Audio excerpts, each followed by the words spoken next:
아멘.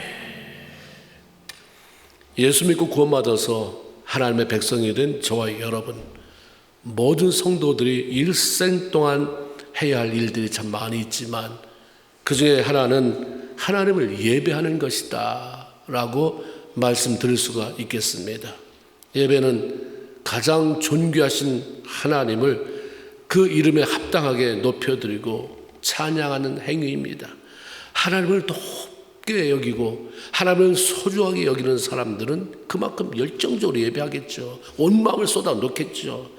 시편 50편 5절, 나의 성도들을 모으라, 내 앞에 모아라, 곧 제사로 나와 언약한 자들이다 말씀처럼 진정 구원받은 성도들은 자신이 이 땅에 사는 동안 하나님을 예배하는 자로서 살겠다 이렇게 언약을 맺은 백성이라고 하는 겁니다. 그러므로 이것은 반드시 지켜줘야 돼. 언약이니까. 구원받았다 천국 간다 이렇게 심플한 것만이 아니라 그래 천국 가는데 이 땅에 사는 동안 뭐 할 것이냐, 나 예배하기로 너 언약을 맺은 사람들이다, 지켜라 이거죠. 그런데 성도가 하나님을 향해서 예배 드리는 것이 귀하지만 더 귀한 것은 그 안에 감사가 담겨 있을 때다.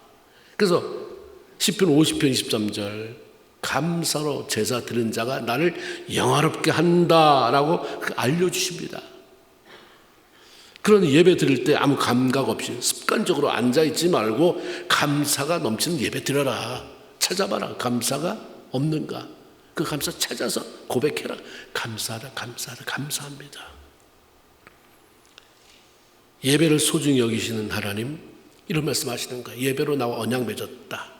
감사로 예배하라. 나는 예배하는 자를 찾는다. 이 말은 다 예배가 소중하다 이런 말씀하시는 거죠. 그런데 하나님은 예배가 중요하지만 그게 또 하나를 얹어요. 그보다 더 중요한 게 하나 있는데 그게 뭐냐? 삶이다. 삶. 오늘 예배 자리에 앉아있는 게 아니라 예배했으면 그 예배의 대상이 된 하나님께 순종하는 순종의 삶을 살아가는 것이다. 사무엘상 15장 22절에 여호와께서 번제와 다른 제사를 그 목소리 청중하는 것보다 더 좋아하시겠습니까? 순종이 제사보다 낫고 듣는 것, 오베이가 수양의 기름보다 나으니, 이런 말씀을 했어요. 이것은 이스라엘의 초대왕 사울이 하나님 말씀에 불순종했을 때 사무엘을 통해서 책망하신 말씀입니다. 네가 대단한 짐승을 잡아서 나한테 제사 드린다 해도 너는 좋겠지. 나는 그거보다 네가 순종하는 것 좋아한다. 그래서 불순종으로 말미암아 초대 왕이라고 하는 명예스러운 자리를 얻고도 거기서 떠밀려 떨어지고 말았습니다. 신앙인의 성공적인 삶은 하나님의 말씀에 절대 순종하는 데서부터 출발한다. 이거 우리가 알아야 돼요.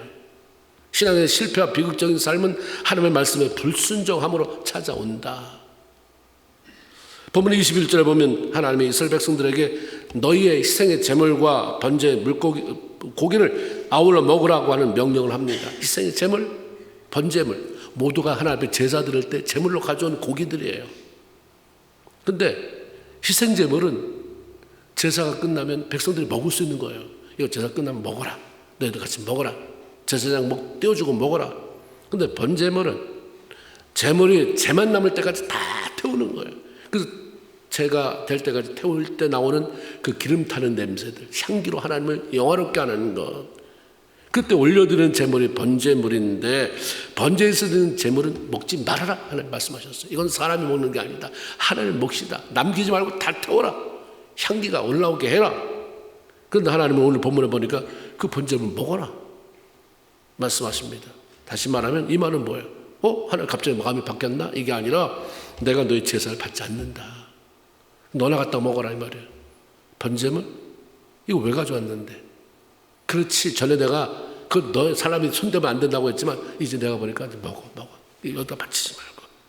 그럼 왜 하나님께서 제사를 안 받는다고 하셨을까? 왜 번제물을 먹으라고 하셨을까? 24절에 그들이 순종하지 아니하며. 내 말씀에 대한 순종의 삶이 없는데 절기 찾아와서 그 고기 던져놓고 제사하는 게 뭔 의미가 있느냐? 하나님의 말씀에 대한 순종이 없이 형식만 있는 제사 난 원하지 않는다. 제사 필요하다. 감사가 섞인 제사 필요하다. 재물 필요하다. 그러나 순종의 삶이 받침이 되는 제사, 예배 나 원한다. 예배의 형식도 중요하지만 더 중요한 것은 그 예배를 하나님께서 받으시느냐 그렇지 않느냐 중요한 거. 오늘 예배 드렸어요. 사람들 오늘 예배 받다. 오늘 와서 오늘 예배 한번 치렀다. 오늘 안 빠지고 와서 치렀다가 아니라 이 예배 하나님 받으시는 예배 드렸느냐. 그래서 하나님 받으시는 예배 한 번만 찰들어도 사람의 인생이 달라져요.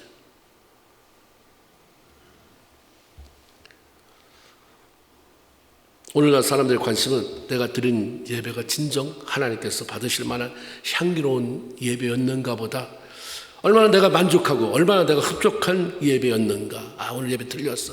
찬양도 찬양 그게 뭐야? 사람들 왜 옷차림이 그게 뭐야? 내가 흡족한 예배를 찾는가 아니면 하나님이 기뻐하는 예배를 향해서 내가 내 마음을 쏟아붓는가. 아무리 멋진 예배를 들었어도 그 예배를 받으시는 주체자이시는 하나님께서 기뻐하지 않는다면 의미가 없는 거예요. 그 오늘날은 너무 형식에 다 그 부러워하잖아요. 어느 게 너무 멋지게 예배당을 꾸며놓고 멋진 찬양대가 멋진 악기를 가지고 필요하죠. 다 필요해요. 근데 그거보다 뭐가 선양돼야 되느냐.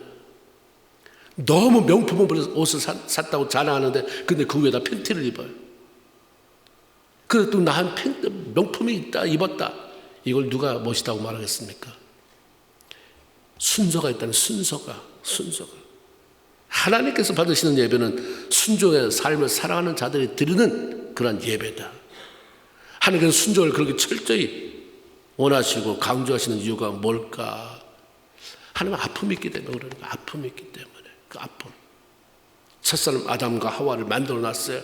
보시고 힘이 좋았는데 실패하잖아요. 보통 실패가 아니라 저주를 받게 되고 떨어지잖아요. 영원한 멸망으로 떨어져요. 왜? 불순종으로 인해서. 먹지 말아라 했는데 뱀의 사단의 꼬임을 받고 하나님 말씀에 거역 불순종의 카드를 내밀고 선악을 알게 하는 나무의 실과를 따먹음으로 하나님의 관계가 깨져버렸잖아요. 하나님이 가까이 갈 수도 없고 그들이 가까이 올 수도 없고 그리고 그 아름다운 에덴 동산에서 쫓겨나는 비극을 맛보게 된 것입니다. 다 잊어버렸어요. 불순종은 다 잊어버리게 만든다. 분정이 와르르 무너지면 괜찮은데 서서히 빠져나가요. 어느 날 보니까 계속 빠져나가는데 나는 잘 모르는 거예요. 서서히 빠져서 어느 날 이렇게 무너져 버립니다. 하나님은 성도들이 이런 저주스러운 실패의 삶을 반복하는 것을 원하지 않아요. 그러니까 순종. 그러면은 나한테 지겹습니다. 그만하라가 아니라 난 너 잘 되기를 원해. 난 너 잘 되기를 원해. 난 너 잘 되기를 원해. 너 잘 살아야 돼. 이 말씀이에요. 결국은. 순종은 하나님께서 무슨 말씀을 하시든지 그죠? Yes, Lord 하고 따라가는 것을 말합니다. 하나님은 이스라엘 백성들을 애굽 땅에서 인도해 내실 때에 그들에게 다른 어떤 까다로운 조건을 내걸고 요구하지 않았습니다. 하나 순종해라. 내가 무슨 말하든지 순종하고 따라와라. 그 오늘 23절에 그렇게 말하는 거예요. 오직 내가 이것으로 그들에게 명하여 이르기를 내가 그들을 애굽에서 이끌어낼 때 다른 거 하나도 얘기 안 했다. 오직 이 말만 했다. 그게 뭐냐? 너희는 내 목소리를 들으라. 그러면 나는 너희 하나님이 되겠고 너희는 나의 백성이 되리라. 너희는 나의 명한 모든 길로 행하라. 그러면 너희가 복을 받는다. 복을 받는 축복된 약속의 땅 가나안 땅으로 들어갔는데 땅이 복 주는 게 아니다. 근데 그냥 내가 말하는 대로 순종하면 내가 알아서 할게. 그런데 문제는 그들 순종하지 않고 하나님의 말씀에 귀를 기울이지도 않았다는 것입니다.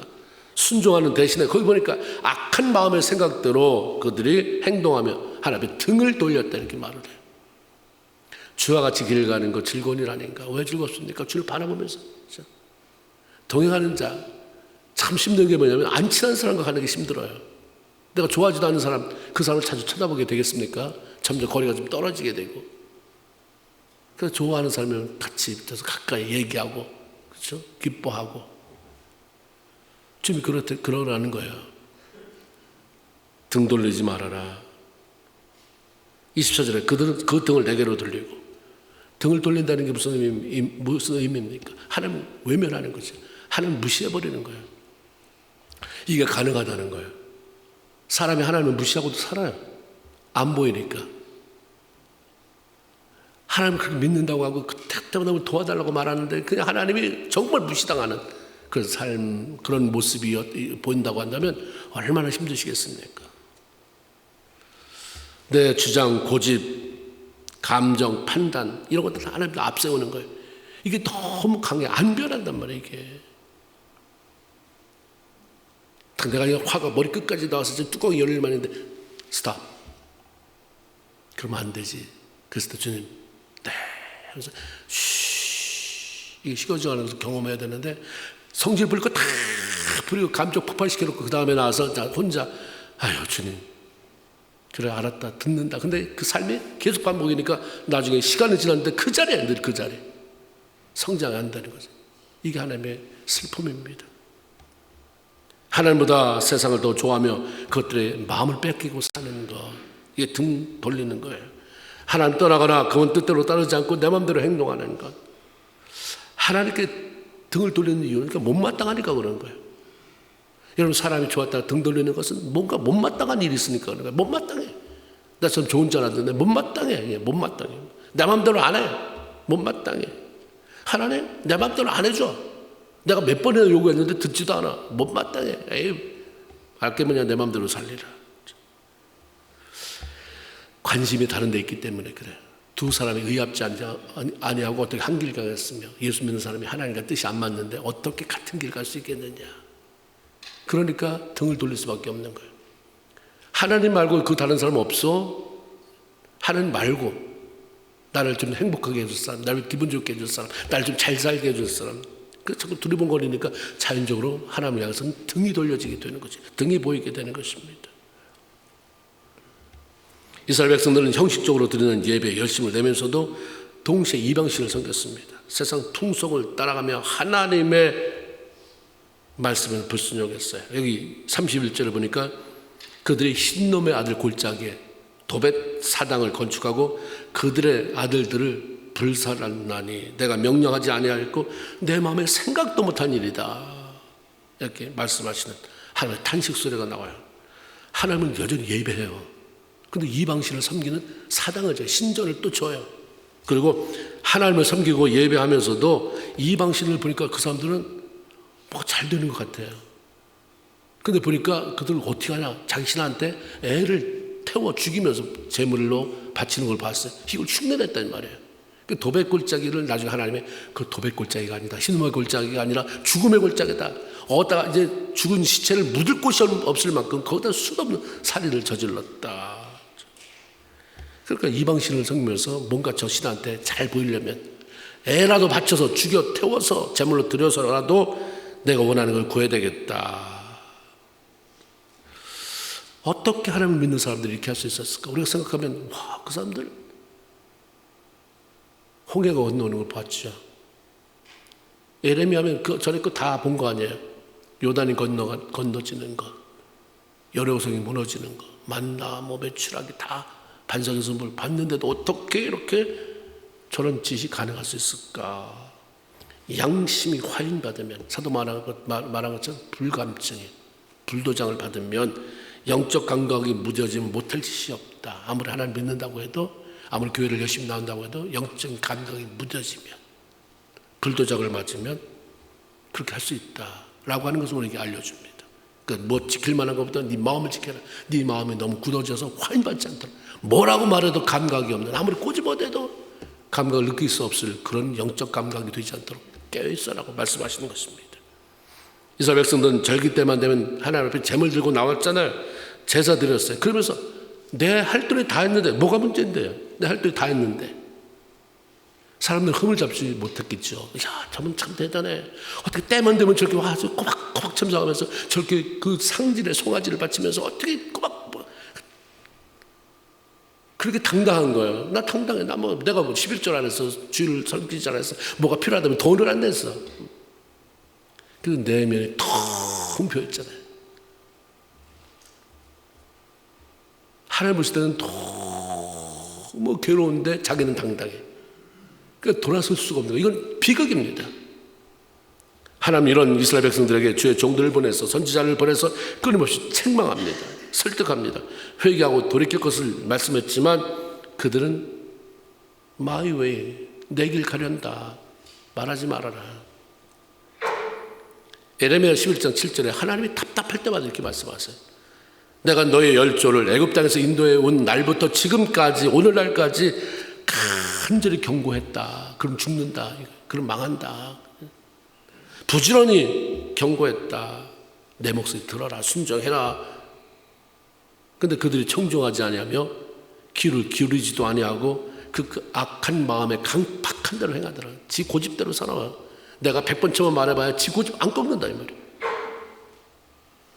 좀 꺾으면 하나님 내가 잘못했습니다라고 엎드리면 배짝 엎드리면 그리고 좀 울기라도 하면 내가 도와줄 텐데 강팍하고 내가 뭐래요.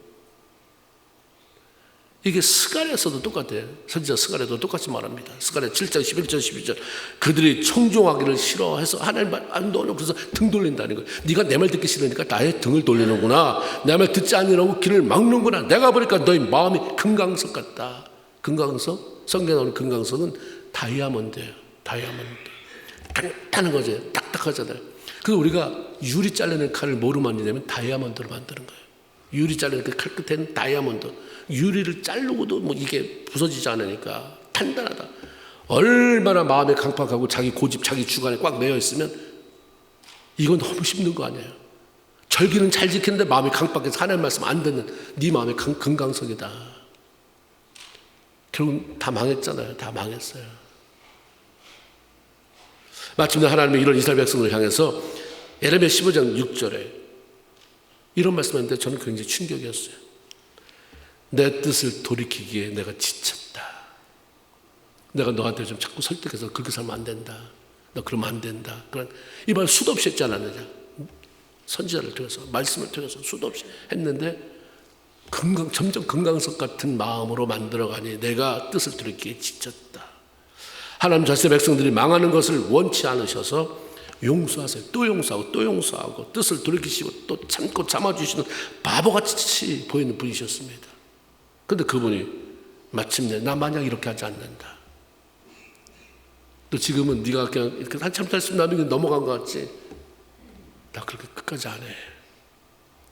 내가 뜻을 돌이키기에 지쳤다. 이게 개역개정입니다. 옛날 개역성경에는 내가 염증이 났다 이렇게 표현해요. 내가 뜻을 돌이키기에 염증이 났다. 현대인의 성경에는 내가 널 측인히 여기는데도 이제 진력이 났다. 번역을 이렇게 해놨어요. 너 때문에 진력 난다. 야, 질렸다. 염증 난다. 너 하는 행동, 너 말하고 행동 틀리는 거. 너 그렇게 그때마다 뭐 어느 때는 나 이번 한 번만 살려주시면 하던데 그게 벌써 몇 번째냐. 내가 말하면 듣기 싫어서 그러면서 벌써 네 얼굴이 변하고 그리고 네 얼굴을 돌리면서 등을 나한테 보이는 게 몇 번째냐. 너 염증 났다. 진력이 났다. 그 결과 하나님의 선택받은 이스라엘 백성 이방 나라 바벨론의 포로로 끌려가잖아요. 70년 동안 거기에 그냥 갇혀 살게 됐습니다.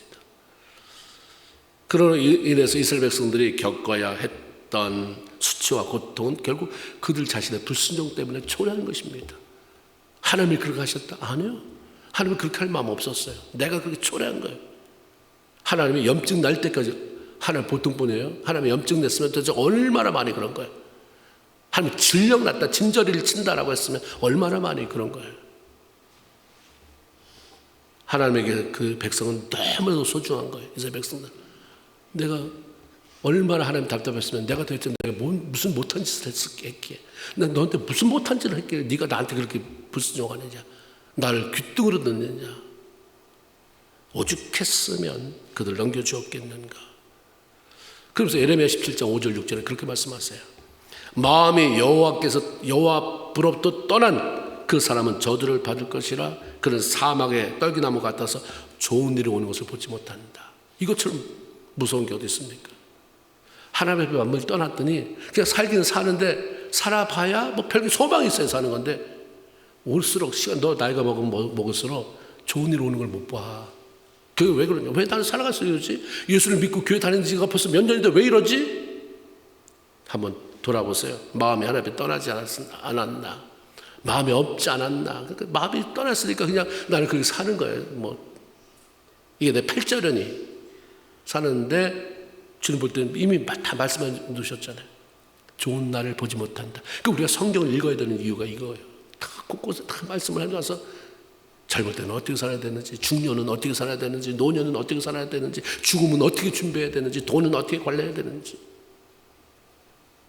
하나님 말씀에 불순종하며 그분께 등을 돌리며 사는 삶에는 소망이 없다. 이게 하나님이 내리는 결론입니다. 하나님께서 원하시는 것은 그러니까 등을 돌리지 말아라. 대신 네 얼굴을 돌려서 하나님의 얼굴을 바라보는 삶을 살아라. 이것입니다. 얼굴을 나한테 돌려, 나를 바라봐 라고 하는 말씀입니다. 시편 105편 4절에도 여호와 그 능력을 구할지어다, 그 얼굴을 항상 구할지어다 말씀합니다. 하나님의 얼굴을 구한다는 게 뭡니까?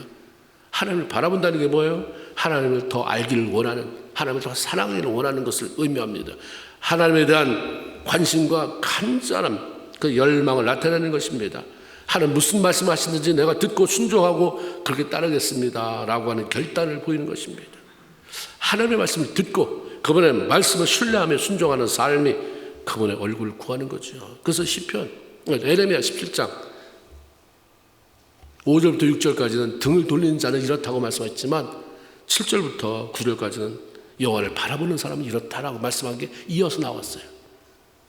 물론 여호와를 의지하며 의뢰하는 그 사람은 복을 받을 것이다. 그는 물가에 심은 나무가 그 뿌리를 강변에 뻗치고 그래서 더위가 와도 무서워하지 아니하고 잎이 청청하며 가뭄이 든 해에도 들어하지 아니하는 걱정이 없는 것은 결실에 끝이지 않기 때문이다. 그렇죠? 여호와를 바라보며 이렇게 살아가면 이거구나.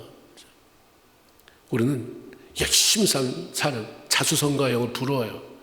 하나님은 자수성가라고 그러지 않았어요. 하나님이 싫어하는 것은 자수성가 싫어하십니다. 자수성가가 어디 있어요? 하나님이 도와주셨으니까 하는 거지. 내가 자수성가, 오늘이라도 하나님 목숨을 끊어가면 무슨 자수성가야? 그 노력, 하나님이 길을 안 열어주는데 노력이 뭔 소용이 있어요?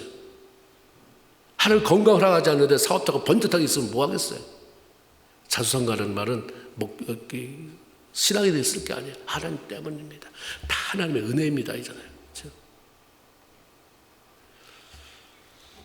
우리가 그냥 하나님 말씀에 순종하면 하나님의 얼굴을 바라면 이렇게 하시겠다는 거예요. 안 보이죠? 뿌리가 밑에 있는데 보여요? 근데 열매를 계속 맺죠. 이게 웬일이냐? 이 가뭄을 다른 데는 다 말라 죽는데 왜 내 나무에는 계속 잎이 청청하고 왜 열매? 뿌리가 순종하는 자의, 여호와를 바라보는 자의 삶의 뿌리는 그 물에, 은혜의 물에 담겨 있구나. 축복의 물에 연결되어 있구나. 이런 말씀인 거예요. 하나님의 얼굴을 바라보며 그 말씀에 순종하는 자의 삶이 잘 될 수밖에 없다. 하나님이 이렇게 알려주는 거죠. 그러니까 선택은 네가 해라. 하나님께서 자신의 백성에게 원하시는 것은 그분의 말씀에 순종해서 하나님 바라보면서 따라합시다. 행복한 삶. 요즘 행복하세요? 아유, 뭐 그렇죠. 이 대답 원치 않으세요? 행복하세요? 그럼 I'm so happy. 행복하다고 말씀하라고 그래요. 왜? 신명기 10장 13절. 내가 오늘날 내 행복을 위하여 네게 명하는 여호와의 율법과 규례를 지킬 것이 아니냐. 행복은 어디서 오는가? 하나님의 말씀을 지키는 데서, 하나님의 말씀을 순종하는 데서, 하나님의 얼굴을 바라보는 데서 오는데 네가 행복하지 않다면 돈이 없어서 행복하지 않은 게 아니다. 네가 건강이 안 좋아서 행복하지 않은 게 아니다. 자식이 속속해서 행복하지 않은 게 아니라 뭘 하면서 여호와의 말씀과 규례, 너 행복을 위해서 준 그 말씀을 안 바라보니까, 그 초점을 안 맞추는 삶을 사니까. 우리의 행복을 위해서 하나님의 말씀을 주셨으니 그 말씀 순종해라. 그리고 누리며 살아라. 이게 하나님 말씀하시는 거예요. 구원받아 하나님의 백성이요 거룩한 성도가 되었다는 것은 뭐예요? 지금까지 나 좋을 대로 내 마음대로 살았지만 이제 그것 좀 멈추고, 이제 내가 그렇게 내 마음대로 내 좋을 대로 내 감정대로 살아가던 인생 끝내고 하나님을 기뻐하시는 삶, 하나님을 기쁘시게 하는 삶을 살아봐야 되겠다. 한번 이거죠. 그렇게 한번 해보세요. 내가 한번 하나님 결단하고 하나님을 기쁘시게 하는 삶, 하나님을 기쁘시게 하는 삶을 살았더니 하나님은 어떻게 꿈틀대시나, 어떻게 반응하시나, 어떻게 내 삶에 하나님의 새로운 역사를 써가시나. 내가 살아오는 흔적은 내 역사가 아니라 His story예요. His story, 그분의 역사. 그분이 내 삶에 개입하셔서 어떻게 일하셨나를 보여주는 게 내 역사가 되는 거예요. 그렇기 때문에 주님이 나도 한번 기쁘게 해봐라. 날 기쁘게 하는데 너 그거 지금 그거 말고 그렇게 말고 너 하나님이 최고야? 내 감정이면 네 감정 다 누를 수 있어? 네 감정 속에 날 포함시키냐? 내 감정 속에 네 감정을 포함시키냐? 하나님 말씀에 순종하며 그분의 뜻을 이루어 드리는 삶을 살겠다고 결단하며 나가는 것입니다. 하나님의 얼굴을 바라보며 살아가는 것. 하나님이 그런 성도들의 삶을 책임져요. 그래서 하나님이 원하시는 대로 살았는데 책임지지 못하는 하나님이라면 이런 말을 왜 하는 거예요 도대체? 그분은 무슨 하나님의 자격이 있는 것입니까? 책임져서. 예수 믿는 사람은 자꾸 다른 사람을 흉내내지 마세요. 세상 사람 이렇게 해서 애를 이렇게 교육시켜서 이렇게 해서 잘됐다. 이런 사업을 잘됐다. 그거 말고 하나님 물어야죠. 하나님. 내 삶이 힘든 이유가 뭡니까? 불순종입니까? 무엇입니까? 물어야죠. 하나님 원하시는 방법. 그래서 사람이 끌어내지 않는, 유행 타지 않는. 그 사업 했는데 그 유행을 타가지고 이제 집은 망해서가 아니라 변함없이 가뭄이 와도 걱정이 없는 결실을 맺는. 유다왕 여호사밧 시대에 모압과 암몬의 공격을 받잖아요. 감당할 수가 없어요. 수가 열세, 아주 어떻게 비교가 안 되는 그런 공격 앞에 무기력해진 왕은 아무것도 할 수 없었어요. 그거 할 수 있었던 기도로 하나님 앞에 고백하는 거예요. 역대 20장 12절에 우리를 치러 오는 이 큰 무리를 우리는 대적할 능력도 없습니다. 두 번째, 어떻게 할 줄 알지 못합니다. 그래서 어쩌자고? 주만 바라봅니다. 나 그럴 능력 없어요, 하나님. 네 사업을 일으킬 능력 없습니다. 뒷돈도 없어요, 하나님. 나 그 학교에 진학할, 그 회사에 들어갈 능력도 없습니다. 또 어떻게 되는지 모르겠어요. 삶이 스탁이 돼버렸어요. 무력증에 빠졌습니다. 너 그걸 해치는 능력도 없고 어떻게 되는지 모르겠습니다. 그러면 그 다음에 뭐예요? 그래서 몰라요가 아니라 네가 할 수 있는 거 하나 있다. 주를 바라봐라. 제 얼굴을 바라봐라. 얼굴을 바라보라고 말씀하십니다. 왜 안 바라보세요? 이렇게 바라보라는데. 어떻게 바라보냐? 그냥 멍하니 앉아 계세요, 그러면. 하나님께서 따로 시간을 내서 호숫가에든지 교회 왔든지 차 안에서든지 시동을 끄고 창문을 열든지 조용히 하나님. 내가 어떻게 해야 됩니까? 얼굴 구하는 거예요. 지금 바라보는 거예요. 너무 바빠서 그럴 시간조차도 못 가지. 성경 한번 펴보는 게 교회 와서 다 같이 이 말씀 같이 봉독해 봅시다 했을 때 펴보는 거예요. 그것도 요즘 여기에 쌓아주니까 일주일 내내 아니면 평생 성경 안 피우고 살 수도 있다 이 말이에요. 그런 세대 속에서 하나님의 얼굴을 구하고 주 앞에 가만히 좀 앉아보는, 어떻게 했으면 좋겠습니까? 주를 바라보는 것. 하나님의 도움을 구하고 그분이 무슨 명령하셔도 순종하겠다 간절히 주의 얼굴을 바라보았을 때 하나님의 도움의 손길이 펴지잖아요. 피할 길을 열어주셨어요. 전혀 예상치 못한 하나님의 방법. 그게 뭐예요? 복병을 놓쳤다. 언제 저만한 군사를 칠 수 있는 복병을 하나님 감춰줬대요? 모르는 거죠. 하나님만이 하신 거니까. 내가 알지 못하게 하시는 하나님의 방법이 너무너무 많아요. 복병. 이겼다는 얘기예요.